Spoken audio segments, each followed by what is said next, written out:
इस 1 मिनट में पूरे हवाला सिस्टम को डिकोड करते हैं।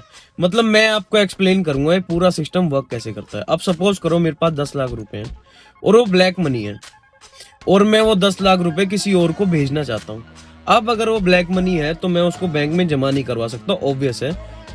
अगर बैंक में जमा नहीं करवा सकता तो मैं बैंक ट्रांसफर नहीं कर सकता। दूसरा ऑप्शन है मेरे पास कि मैं कैश लेके जाऊं, जो कि पॉसिबल ही नहीं है, बहुत रिस्की है।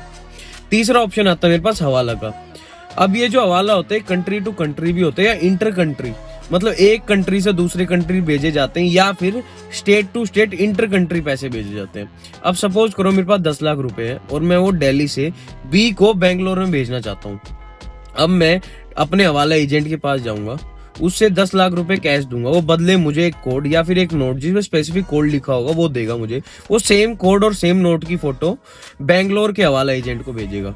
अब बहुत लोग सोचते हैं कि हवाला में होता क्या है कि वो स्पेसिफिक एजेंट कैश लेके दूसरी स्टेट में जाता है, बट ऐसा बिल्कुल नहीं है। पूरा प्रोसेस ट्रस्ट पे बिल्ड होता है।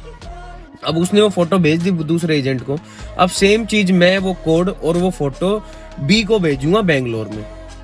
अब बी उसको कांटेक्ट करेगा या फिर वो बेंगलोर वाला हवाला एजेंट बी को कांटेक्ट करेगा, उससे वो कोड वेरीफाई करेगा। अब जैसे ही वो वेरीफाई हो गया वो 10 लाख रुपए बी को दे देगा। अब ये ऐसे पूरा सिस्टम वर्क करता है और ऐसे मनी लॉन्ड्रिंग होती है।